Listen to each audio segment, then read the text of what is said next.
This homemade tree pulling attachment allows me to remove small trees, root and all, without having to get off the tractor.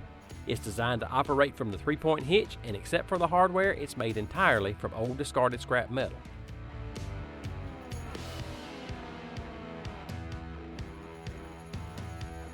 The 2.5-inch bore hydraulic cylinder applies over 13,000 pounds of force to the pivoting jaw.